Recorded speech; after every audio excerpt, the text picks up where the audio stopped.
નમસ્કાર મિત્રો, હું છું આચાર્ય ડૉક્ટર અજય પંડ્યા અને સત્યમ જ્યોતિષ કાર્યાલયની અંદર આપનું હાર્દિક સ્વાગત છે. મિત્રો, હિન્દુ સંસ્કૃતિને લગતા વિડીયો લઈને આવું છું. આ હિન્દુ સંસ્કૃતિ વિશે પણ ઘણા સવાલ થયા છે, એને લગતા વિડીયો પણ બનાવવાનો છું. પરંતુ અત્યારે હું તમારી સમક્ષ લઈને આવ્યો છું કાળસર્પ દોષ એટલે શું અને કાળસર્પ કેટલા પ્રકારના હોય છે, કાળસર્પ દોષનું નિવારણ કઈ રીતે થઈ શકે છે ને હું શા માટે કાળસર્પ દોષ યજ્ઞ નિવારણ સમૂહની અંદર રાખું છું, આ સર્વત્ર વાત લઈને આવ્યો છું.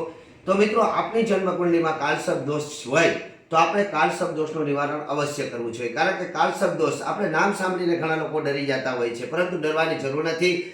એક નિવારણ હોય છે, એનું નિવારણ કરવું જોઈએ. આપણા ભૂદેવની સલાહ લેવી જોઈએ અને ભૂદેવની સલાહ અનુસાર જે કાંઈ કર્મ કરવાનું થતું હોય એ કરી લેવું જોઈએ. અહીંયા વાત એક માન સમજો કે કાળસર્પ દોષ જો તમારી જન્મકુંડલીમાં હોય તો એ આજે નહીં તો ભવિષ્યની અંદર તમને સંકટ આપે છે ને આપે છે. જો કે બધા કાળસર્પ આપણે મહાસંકટો આપતા નથી, પરંતુ સામાન્ય ક્યાંક ને ક્યાંક તમને હાનિ પહોંચાડે છે. કાળસર્પ દોષ માટે ઘણા બધા પ્રશ્નો થયા છે, તો દરેક પ્રશ્નોનો જવાબ તો આપી નહીં શકું, પરંતુ અહીંયા કાળસર્પ દોષ કેટલા પ્રકારના હોય છે એ વિશે હું વાત લઈને આવ્યો છું. આપની જન્મકુંડલીની અંદર કાળસર્પ દોષ છે કે નહીં, જે મેં 9મો સમૂહ કાળસર્પ દોષ યજ્ઞ કરવા જઈ રહ્યો છું, ત્યારે ઘણા લોકોના પ્રશ્ન આવ્યા કે અમારી કુંડલીમાં કાળસર્પ દોષ છે કે નહીં, એ અમને કઈ રીતે ખબર પડે. તો પહેલી વાત એ છે કે આપણે આપણા ભૂદેવી, આપણા બ્રાહ્મણની સલાહ લેવી જોઈએ.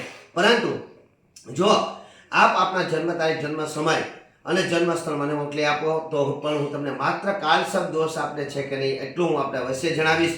અહીંયા તો કાળસર્પ દોષ વિશે ઘણા લોકોનું એવું પણ માનવું છે કે ભાઈ જન્મકુંડલી બતાવવાથી કે જન્મકુંડલી બનાવવાથી કે જન્મકુંડલી વિશે જાણવાથી તો કે વહેમમાં આવી જાય છે. ના મિત્રો, જન્મકુંડલી અવશ્ય બનાવવી જોઈએ. તમારું નાનું બાળક હોય ત્યારે જ જન્મકુંડલી બનાવી લેવી, જેથી કરી અને આપને એ જ્ઞાન થઈ જાય કે આવનાર ભવિષ્યની અંદર એને કોઈ તકલીફ પડે એમ છે કે નહીં, અને તકલીફ પડે એમ છે તો એનું નિવારણ આપ કરી શકો. દાખલા તરીકે ઉનાળો આવી રહ્યો છે, ગરમી પડવાની સંભાવના છે અને 100% ગરમી પડવાની છે, તો એનાથી બચવા માટે આપણે એસી, કુલર કે પંખાની વ્યવસ્થા કરીએ છીએ. શિયાળો આવી રહ્યો છે, 100% ઠંડી પડવાની છે, ઠંડીથી બચવા માટે આપણે ધાબળા, બ્લેન્કેટ કે કોટની કે સ્વેટરની વ્યવસ્થા કરીએ છીએ.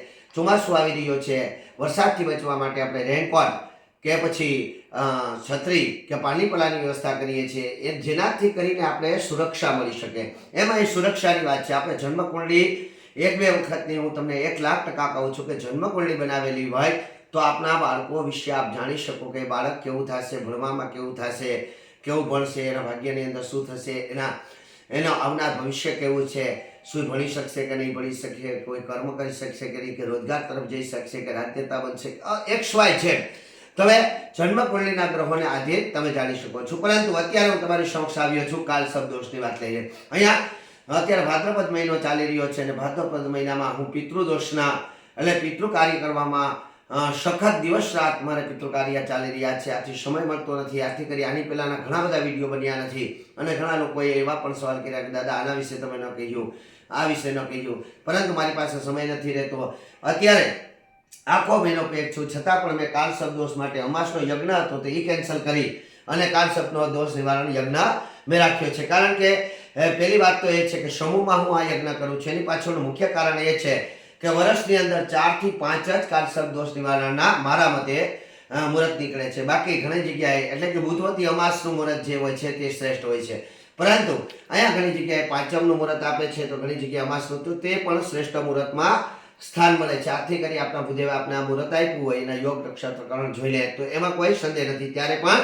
આપ કાળસર્પ યોગ યજ્ઞ કરી શકો છો. હું વર્ષની અંદર હજારો કુંડલી બનાવું છું. એમાંથી જેટલા લોકોની કુંડલીમાં કાળસર્પ દોષ આવ્યો હોય તે લોકોને કાળસર્પ દોષ નિવારણ અવશ્ય કરવું જોઈએ એવી સલાહ હું આપું છું.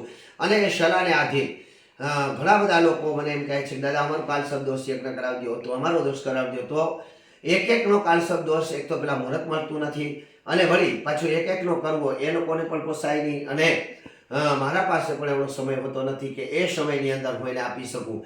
આથી કરી અને બુધવતી અમાસના દિવસે અમે સમૂહ કાળસર્પ દોષ કરીએ છીએ. આ ભાદરવા વદ અમાસ ના દિવસે અમે તો કે 9મો કાળસર્પ દોષ યજ્ઞ કરવા જઈ રહ્યા છે. અહીંયા મારી પાસે લખેલા છે એ પ્રમાણે 700 લગભગ 63 જેટલા લોકોએ મારી પાસે સમૂહમાં કાળસર્પ દોષ યજ્ઞ કરાવી લીધો છે. એમાં તમે માનો કે ન માનો, પરંતુ 700ની વધારે લોકોએ એવું કીધેલું છે કે અમને ફળ મળી ગયું છે દાદાનું. તો એ ફળ શા માટે મળે છે? તો ફળ એક જે પદ્ધતિ હોય, પદ્ધતિ અનુસાર તમે યજ્ઞ કરો તો 100% તમને ફળ મળે છે, એમાં કોઈ સંદેહ નથી.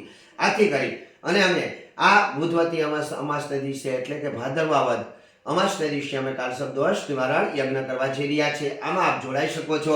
હવે કાળસર્પ દોષમાં જોડાવા માટે આપે અમારા ઓફિશિયલ નંબર ઉપર કોન્ટેક્ટ કરવાનો છે, જેના નંબર છે 9976787719. ડૉક્ટર અનિલ પંડ્યાને આપનું નામ નોંધાવી શકો છો. અને નામ નોંધાવવા માટે અમારી છેલ્લી તારીખ 25 હતી, પરંતુ ઘણા લોકોના જે પ્રશ્નો આવ્યા અને તેમાં પણ 13-14 જણા એવા આવ્યા કે જેને હજી ખબર નથી. અને જ્યારે કાલે અમારો મેસેજ, કારણ કે અમને મેસેજ શેર કરવાનો પણ સમય રહ્યો નહોતો એટલે અમે મેસેજ શેર નથી કરી શક્યા, તો હજી પણ આપ છેલ્લી 29 તારીખ સુધીમાં આપનું નામ આ નંબર પર નોંધાવી શકો છો. અને હા, અહીંયા પિતૃદોષ વિશે પણ ઘણા પ્રશ્નો થયા છે અને સાથે સાથે શ્રાદ્ધમાં કઈ રીતે ફેરવવા એ પણ પ્રશ્નો થયા છે. તો શક્ય હશે તો એ પણ, જોકે મેં વિડીયો પિતૃદોષ વિશે ઘણા બધા મૂકેલા છે, શ્રાદ્ધ વિશે પણ મૂકેલા છે, પરંતુ લોકો સામાન્ય રીતે સમજી શકે એવા વિડીયો બનાવીને પણ હું અવશ્ય અત્યારે ને અત્યારે મૂકી દઈશ. સાથે કરી એ પણ વિડીયો જોજો મિત્રો. તો કાળસર્પ દોષ જે છે એ 12 પ્રકારના કાળસર્પ હોય છે. અહીં કાળસર્પ દોષ એટલે શું, પહેલા પહેલી વાત તમને સમજાવી દઉં કે આ જે ભાવ છે, આ 1 2 3 4 5 6 જે લખેલા છે એ ભાવ છે. અહીંયા એક ભાવમાં રાહુ લખેલો હોય અને એના 7મા ભાવની અંદર જો કેતુ લખેલો હોય તો એ કાળસર્પ દોષ થાય છે. તો અહીંયા એટલે કેતુ અને રાહુ જે સામસામા હોય, પરંતુ કાળસર્પ દોષ કેમ થાય છે? કારણ કે કુંડળીની અંદર તો આ રીતના જ હોય. અહીંયા રાહુ હોય તો અહીં કેતુ હોય, અહીં કેતુ હોય તો અહીં રાહુ હોય, અહીં રાહુ હોય તો અહીં કેતુ હોય, અહીં કેતુ હોય તો અહીં રાહુ હોય. એટલે 7મા ભાવની અંદર રાહુ કેતુની યુતિ હોય છે. પરંતુ કાળસર્પ દોષ કઈ રીતે થાય છે? તો કાળસર્પ દોષ દાખલા તરીકે અહીંયા કેતુ છે અને અહીંયા રાહુ છે, એની આ બાજુ બધાય ગ્રહો આવી જતા હોય અથવા તો આ બાજુ બધાય ગ્રહો આવી જતા હોય તો તેને કહેવાય છે પૂર્ણ કાળસર્પ દોષ. અને પૂર્ણ કાળસર્પ દોષ એ પણ કેટલામાં સ્થાનનો કાળસર્પ દોષ છે એનો ફળ નિશ્ચિત થાય છે. તો અહીંયા એવી જ રીતે જો અહીંયા કેતુ હોય અને અહીં રાહુ હોય તો અને બધાય ગ્રહો આ બાજુ હોય અથવા તો આ બાજુ હોય તો પણ પૂર્ણ કાળસર્પ દોષ ગણાય છે. પરંતુ જો 1 કે 2 ગ્રહ બહાર રહેતા હોય અને એની અંશકલા અને વિકલાની ગણના કરવામાં આવે અને એક ગ્રહ બહાર રહેતો ગ્રહ કયો છે એની પરથી એક નક્કી થાય છે કે અર્ધકાળસર્પ દોષ છે, જેને આંશિક કાળસર્પ દોષ તરીકે પણ ઘણી જગ્યાએ ઓળખવામાં આવે છે. ખાસ કરી અને હિન્દી ભાષી રાજ્યની અંદર કે દક્ષિણ ભારતની અંદર એને આંશિક કાળસર્પ દોષ તરીકે ઓળખવામાં આવે છે. અને ખાસ કરીને એમની બારોબાર જો ચંદ્રમાં અથવા શુક્ર હોય તો અહીંયા તે લોકોને ત્યાં સંતાનની પ્રાપ્તિ થતી નથી, અથવા તો એવા ગ્રહ હોય કે જે માત્ર ને માત્ર દીકરીઓને જન્મ આપે છે, એટલે પુત્ર પ્રાપ્તિ થતી નથી. તો અહીંયા 12 કાળસર્પ દોષ હું તમને સમજાવું છું.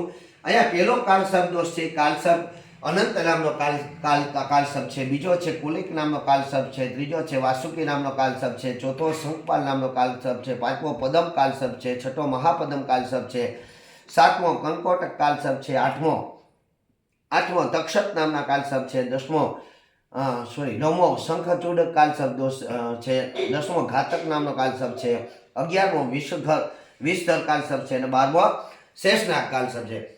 હવે અહીંયા તમે એ નક્કી કરવું કે અમારે કયો કાળસર્પ દોષ છે. તો આના માટે તો અવશ્ય આપણે બ્રાહ્મણોની સલાહ લેવી જોઈએ, આપણા ભૂદેવની સલાહ લ્યો.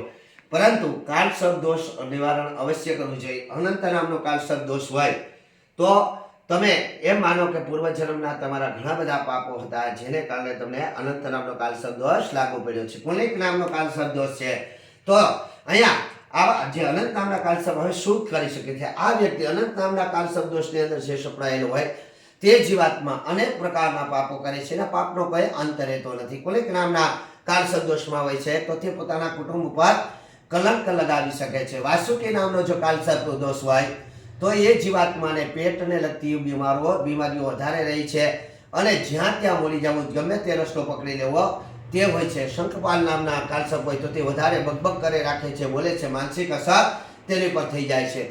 પદમ નામના કાળસર્પ દોષ હોય તો તે બીજાનું અહિત કરવા માટે તત્પર રહે છે અને બીજાનું લઈ લેવા માટે, બીજાને નીચી પાડી દેવા માટે પ્રયત્ન કરે છે અને જેનું નુકસાન એને ભવિષ્યના હિસાબે હાનિ કરીને ભોગવવું પડે છે. એમ મહાપદમ નામના કાળસર્પ દોષની અંદર હોય છે તો તે બીજાનું ચોરી પણ લે છે અને પકડાઈ જાય છે અને પછી કારાગૃહની અંદર એટલે કે વાસ કરે છે. જ્યારે કંકોટક નામના કાળસર્પ દોષ હોય છે તો તેને હિંસક પ્રાણીઓ, હિંસક વીછીઓ છે, ઝેર છે એવા કરડવાની સંભાવના રહે છે અને એના જીવનની અંદર લોહી વહી જવાથી, એટલે કે વારે ઘડીએ પડવું, આખડવું, લોહી વહી જવું, કોઈ સાથે ઝઘડા થઈ જવાના, એમાં પણ માથા ફૂટી જવા, હાથપગ ભાંગી જવા, આવું થાય છે. તક્ષક નામના કાળસર્પ દોષ હોય છે.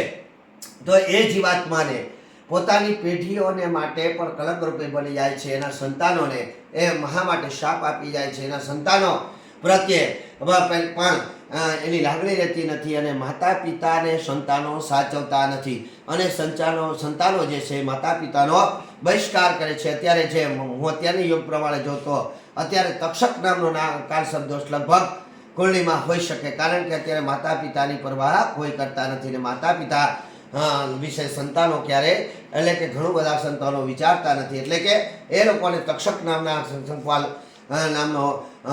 કાળસર્પ દોષ હોય છે. અહીંયા શંખચૂડ નામનો કાળસર્પ દોષ હોય છે. તો એ જીવાત્મા પોતે ધ્યેયપૂર્વક, લક્ષ્યપૂર્વક, એટલે કે પોતાનું કાર્ય કરવા તો જાય છે, પરંતુ તે કાર્યને ચૂકી જાય છે અને પોતે એની અંદર નુકસાની, ખાસ કરીને રોજગારની અંદર કોઈ ધંધો તમે માંડો, કોઈ લાખો રૂપિયાનો તમે રોકાણ કરો, પરંતુ જો આ પ્રકારનો કાળસર્પ દોષ હોય તો તેની અંદર તમને હાનિ થાય છે, ધંધો ચાલતો નથી. અથવા તો કોઈ પાર્ટનરશિપ કરો, કોઈની સાથે ભાગીદારીની અંદર ધંધો કરો તો તેમાં તે લોકો તમારી પર દગો દઈ જાય છે અને તમારે હાનિ ભોગવવી પડે છે, એટલે કે આર્થિક નુકસાન થવાની પૂરેપૂરી સંભાવના રહે છે. અહીંયા ઘાતક નામનો જે 10મો કાળસર્પ છે, એ ઘાતક નામનો કાળસર્પ દોષ જો તમારે હોય તો અહીંયા તમારી પર ઘાતો આવવાની સંભાવના રહે છે. વારે ઘડીએ ગમે ત્યાં પડી જવું, વારે ઘડીએ ન બોલવાનું બોલી જવું અને કોઈ પણ તમારી પર હિંસક લઈ અને તૂટી પડે છે. તમને કૂતરા કરડવા કે કોઈ પ્રાણીઓ તમારી હુમલા કરી દે છે, પશુઓના કારણે તમારે પોતાના હાડકા ભાંગી જાય છે, એટલે કે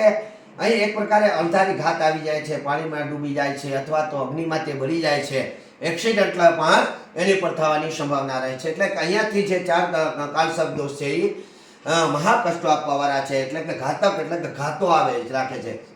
વિષધર નામના કાળસર્પ દોષ હોય તો એના જીવાત્માની અંદર, એના શરીરની અંદર વિષ ઉત્પન્ન થાય છે અને એને ખૂબ ભયંકર મોટી બીમારીઓ થાય છે. દાખલા તરીકે એના શરીરની અંદર પાછું ઝેર ઉતારવું પડે છે, એને સર્પ કરડે છે, વીછી કરડે છે, એના શરીરની અંદર ઝેર રહે છે, પરંતુ અહીંયા તો કે ઝેરયુક્ત પદાર્થો તે સેવન પણ કરી જાય છે. ઘણા બધા એવું આપણે જોવા મળે છે કે ફલાણા બાળકે ભૂલથી આ વસ્તુ પી લીધું, આ વસ્તુ ખાઈ લીધું અને જેની પર ઝેરી અસર થઈ, અથવા તો તેની પર મધમાખી જેવા ઝેરો અટક કરે છે, સર્પ કરડી જાય છે, વીછીઓ કરડી જાય છે અને તો કે કેન્સર જેવી ભયંકર બીમારી થતા એના શરીરની અંદર ડોક્ટરો પણ વિષયુક્ત ઇન્જેક્શનો મારે છે, એટલે એના શરીર વિષ ઝેરથી ભરેલું હોય છે અને એના શબ્દો પણ ઝેરીલા હોય છે અને એ જ્યાં પણ પગ મૂકે છે ત્યાં પણ એ ઝેર ઉત્પન્ન કરે છે, વાતાવરણને બગાડી નાખે છે. આપણે ઘણી વખત એવું જોવા મળે છે કે ફલાણો આવ્યા, અત્યાર સુધી બહુ સારું કાર્ય હાલતું હતું, પણ ફલાણા બેન અથવા તો ફલાણા ભાઈને આવવાથી આખું વાતાવરણ બદલી ગયું, એટલે કે વાતાવરણની અંદર કાંઈક ખરાબો થઈ ગયો અથવા તો ઝઘડા થઈ ગયા, તો એ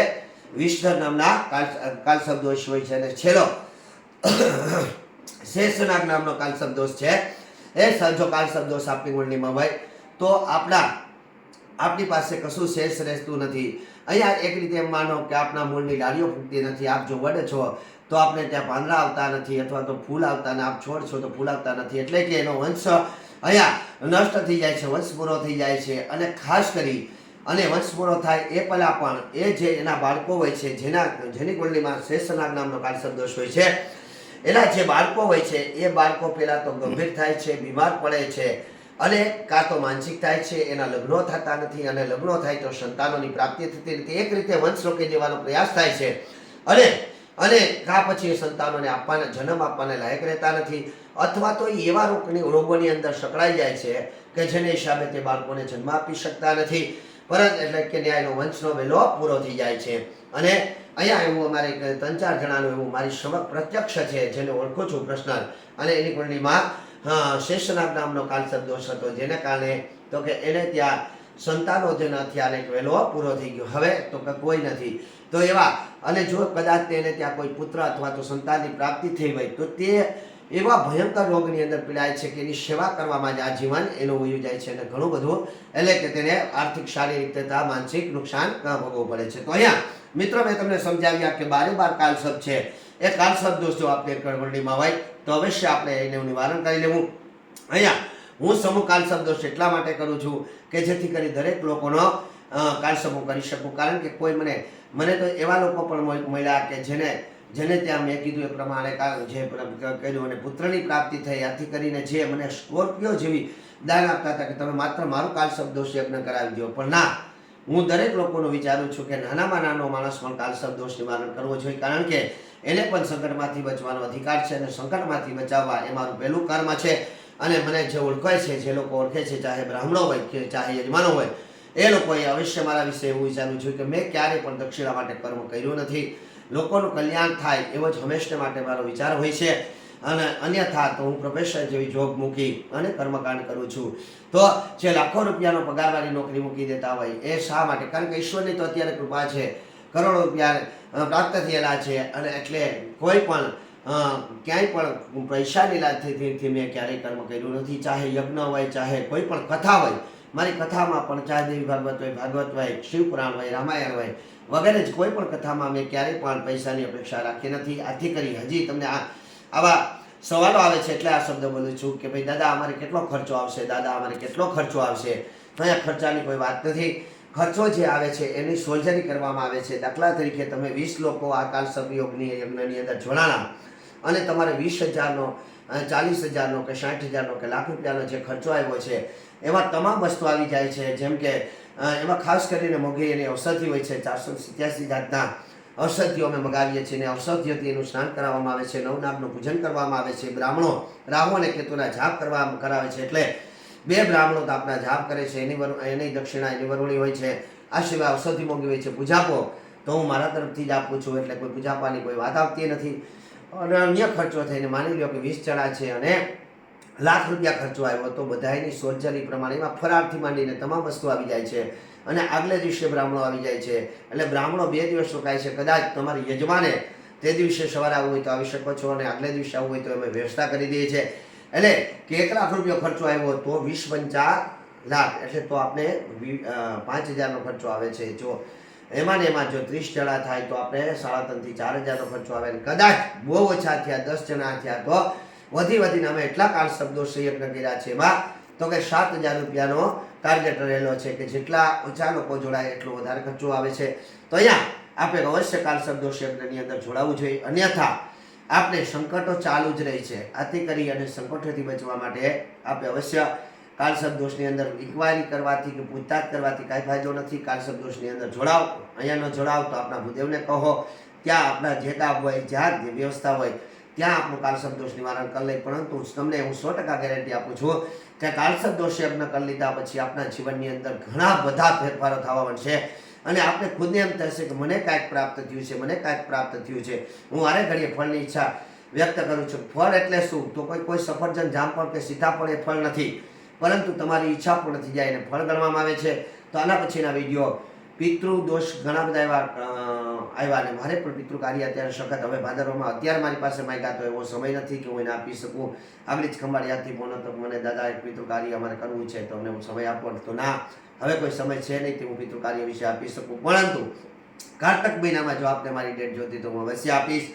કારતક મહિનામાં અત્યારે મારી પાસે 4 પિતૃ કાર્યની ડેટ લેવાઈ ગઈ છે. તો પિતૃ કાર્ય માટે પણ અવશ્ય શ્રેષ્ઠ પિતૃ કાર્ય કઈ રીતે થઈ શકે એ પણ, પિતૃ દોષ એટલે શું, પૂર્વજ એટલે શું, આપ પિતૃના ઋણમાં છો કે નહીં એટલે અને આપ કઈ રીતે મુક્ત થઈ શકો. અને સાથે અત્યારે એક સવાલ વધારે આવ્યા છે કે શ્રાદ્ધ હાલી રહ્યા છે તો પિતૃઓને શ્રાદ્ધમાં કઈ રીતે ભેરવવા, તો એની પણ વિધિનો વિડીયો અવશ્ય મૂકીશ.